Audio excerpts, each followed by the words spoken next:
Hi everyone, कैसे हो आप सब। आई होप आप सब अच्छे होंगे। सो गाइज, आज बात करेंगे हरियाणा बोर्ड क्लास 10th और 12th के ऊपर। दोस्तों, जैसा कि आप सबको पता है कि हरियाणा बोर्ड ने क्लास 10th को यहाँ पर प्रमोट कर दिया है, उनके एग्ज़ाम्स को कैंसिल कर दिया है और क्लास 12th को लेकर कहा है कि अभी उनके एग्ज़ाम पोस्टपोन कर दिए गए हैं, आगे फैसला लिया जाएगा। सो गाइज, अब बात आती है कि भाई 10th को प्रमोट तो कर दिया, बट उनका रिज़ल्ट है वो किस बेसिस पर बनेगा, कैसे बनेगा, इसको लेकर सभी स्टूडेंट के बार बार यहाँ पर कमेंट आ रहे हैं। सो गाइस, आज इस वीडियो में इसी के ऊपर बात करेंगे। फुल इन्फॉर्मेशन कलेक्ट करके आपका भाई आपके लिए ले आया है और 12th की भी बात करेंगे। सो गाइस देखिए, कल यहाँ पर मैंने आपको बता दिया था कि आपके जो एग्ज़ाम्स हैं उन्हें भाई 10th के रद्द कर दिए हैं और 12th के पोस्टपोन कर दिए गए हैं। लेकिन आपने कहा कि भाई official notice. So guys, official notice है वो यहाँ पर देर रात आया था। सो यहाँ पर आप देख सकते हो, मैं आपके लिए अब ले आया हूँ। चलिए इसको जूम करते हैं। यहाँ पर आप देख सकते हैं विद्यालय शिक्षा निदेशालय यानी कि हरियाणा एजुकेशन डिपार्टमेंट की तरफ से ये रिलीज़ किया गया है। अब कुछ स्टूडेंट यहाँ पर बात कहेंगे कि भाई ये हरियाणा बोर्ड की वेबसाइट पे नहीं आया क्या। नहीं, हरियाणा बोर्ड की वेबसाइट पे नहीं आएगा ये, ठीक है। क्योंकि हरियाणा के जो यहाँ पर एजुकेशन डिपार्टमेंट है, शिक्षा मंत्री हैं, उनके अंडर आता है ये चीज़ें। तो उन्होंने ये लेटर जारी किया है, ठीक है, ना कि हरियाणा बोर्ड ने। हरियाणा बोर्ड के तो एग्ज़ाम रद्द हुए हैं या फिर पोस्टपोन्ड हुए हैं, लेकिन ये बात बताएगा कौन, ये बात किसके अंडर आती है, हरियाणा एजुकेशन डिपार्टमेंट के अंदर। सो चलिए गाइज, अब इसको यहाँ पर पढ़ते हैं। तो देखिए, सबसे पहले विषय देख लीजिए, यानी कि सब्जेक्ट क्या है इसका। हरियाणा विद्यालय शिक्षा बोर्ड भिवानी की शैक्षणिक वर्ष 2020-21 की प्रस्तावित बोर्ड परीक्षाओं के आयोजन के संदर्भ में, यानी कि आपके एग्जाम्स को लेकर इसमें कुछ कहा गया है। तो चलिए अब मैं इसको ऊपर स्क्रॉल करता हूँ। सो गाइज, यहाँ पर आप देख सकते हैं उपरोक्त विषय के संदर्भ में उल्लेख है कि कोविड-19 की महामारी के बढ़ते संक्रमण की रोकथाम के मद्देनज़र तथा विद्यार्थियों के स्वास्थ्य को प्राथमिकता देते हुए बदले हुए परिवेश में राज्य सरकार द्वारा निम्नलिखित निर्णय लिए गए हैं, यानी कि कुछ डिसीजन लिए गए हैं। देखिए, सबसे पहले दे रखा है क्लास 10th के बारे में, फिर बात करेंगे 12th के बारे में। कक्षा 10वीं की परीक्षा तथा परिणाम जारी करने के संदर्भ में, यानी कि क्लास 10th के एग्जाम्स और उनके रिजल्ट के बारे में कुछ बताया गया है कि कैसे उनका रिजल्ट बनेगा, आपको समझाऊंगा मैं। बदले हुए परिवेश में सीबीएसई का अनुसरण करते हुए, यानी कि पहले ये बोलते थे सीबीएसई की तरह, अब इन्होंने नया वर्ड ढूंढ लिया है, अनुसरण। मतलब भाई क्या ही कहूँ इनके बारे में।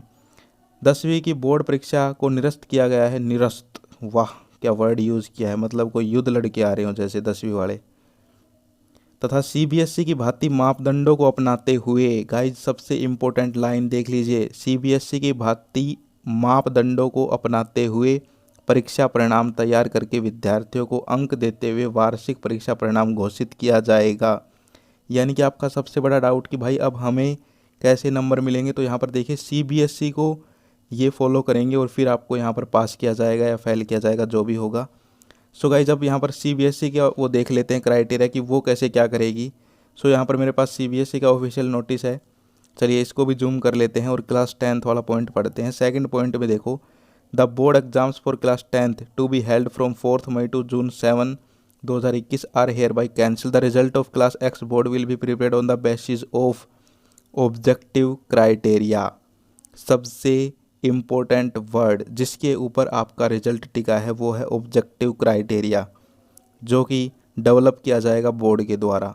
अब बात आती है ये ऑब्जेक्टिव क्राइटेरिया है क्या। सो गाइज, अब आप यहाँ पर बहुत ज़्यादा वीडियोस देख रहे होंगे कि भाई हमें कैसे पास किया जाएगा। तो कोई कह रहा होगा इंटरनल मार्क्स के ऊपर, कोई कह रहा होगा असाइनमेंट, कोई कह रहा होगा प्री बोर्ड, कोई कह रहा होगा 9th का रिजल्ट देखा जाएगा। लेकिन गाइज ऐसा कुछ नहीं है। यहाँ पर आप साफ साफ देख सकते हो, हरियाणा बोर्ड ने कहा है सीबीएसई को फॉलो करते हुए, और सीबीएसई ने कहा है कि हम ऑब्जेक्टिव क्राइटेरिया मेथड को अपनाएंगे। तो चलिए अब मैं आपको बता देता हूँ ऑब्जेक्टिव क्राइटेरिया मेथड क्या होता है, जिसके बारे में मैंने कल रात यहाँ पर रिसर्च किया है। सो गाइज, यहाँ पर देखिए सबसे पहले ऑब्जेक्टिव क्राइटेरिया मेथड की जो objective criteria are factual pieces of information independent of the parties in the negotiation that are relevant to what should और should not be agreed in that negotiation. As an example, in negotiating to purchase a particular car, we would want to look at what the car sells for at other dealerships। हाँ guys, अब तुम में से आधे से ज़्यादा students के उड़ गए तोते, उन्हें कुछ समझ नहीं आ रहा कि भाई ये क्या बोल दिया क्या नहीं। तो चलो यार, इंग्लिश में है तो अब इसे हिंदी में ट्रांसलेट करते हैं, फिर आपको बताते हैं। फिर भी नहीं आएगा तो फिर बताएंगे। अब मैंने इसको हिंदी में ट्रांसलेट किया। अब देखो, उद्देश्य मानदंड सूचना के तथ्यात्मक टुकड़े हैं, बातचीत में पार्टियों से स्वतंत्र हैं, जो उस वार्ता में होने चाहिए या नहीं होने चाहिए।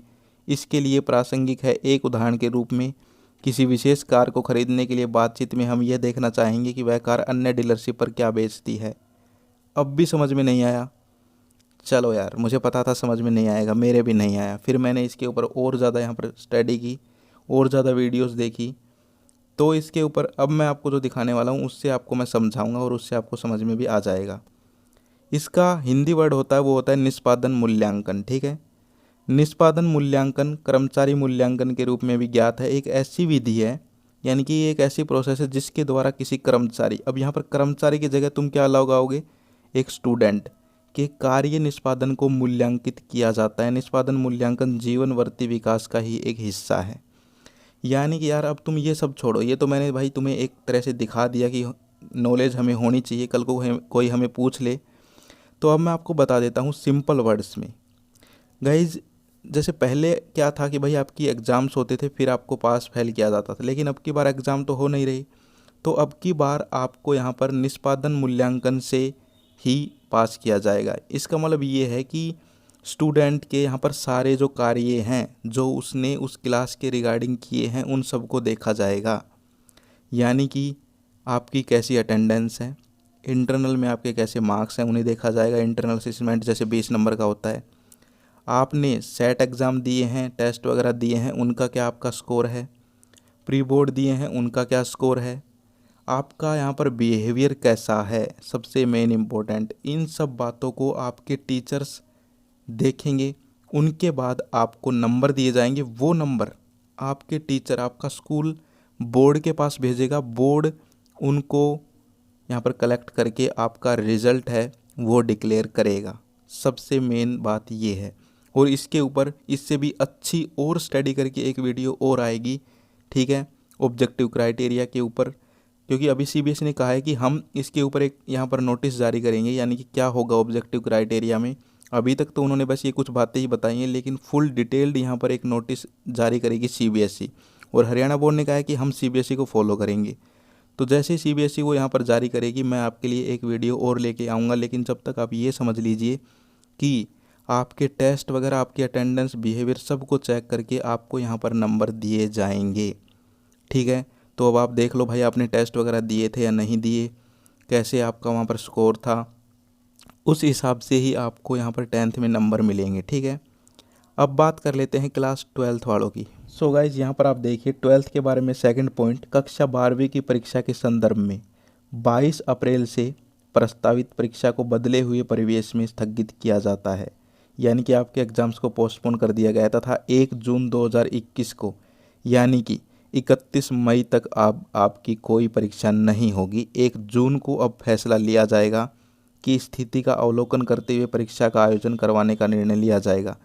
यानी कि 1 जून को ये देखेंगे कि भाई केसेज हैं वो इंक्रीज़ हैं, डिक्रीज़ होने लग गए, कोरोना है वो ख़त्म हो गया या और बढ़ गया है, और बढ़ गया है तो भाई नया डिसीजन भी ले सकते हैं और भी पोस्टपोन कर सकते हैं, ऑनलाइन ले सकते हैं। लेकिन 31 मई तक अभी भाई तुम बिल्कुल 12th में ही अपने आप को मान के चलो और 12th की स्टडी करते रहो, क्योंकि 31 मई के बाद आपका डिसीजन यहाँ पर लिया जाएगा।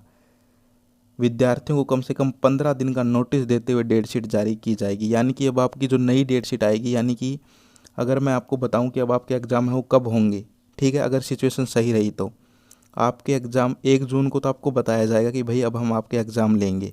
ठीक है, अब फिर 1 जून के ऐसा नहीं है कि 2 जून से एग्ज़ाम लेने स्टार्ट कर दिए, नहीं गाइज, फिर से डेट शीट बनेंगी, फिर से एडमिट कार्ड आएंगे, फिर से सब कुछ होगा।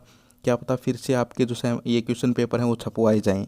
ठीक है, क्योंकि अब इन्होंने कहा है कि हम सीबीएसई को देखते हुए काम करेंगे, तो सीबीएसई के तर्ज के ऊपर क्या पता ये दोबारा कुछ यहाँ पर और नया करें।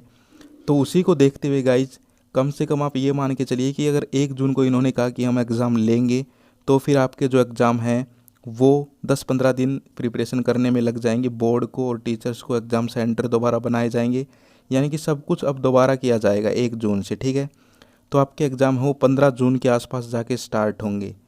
उसके बाद आपके जून एग्ज़ाम चलेंगे, फिर आपका रिज़ल्ट आएगा। यानी कि गाइज कुछ इस प्रकार से भाई 12th वालों को लटका दिया गया है। मुझे सबसे बुरा यही लग रहा है।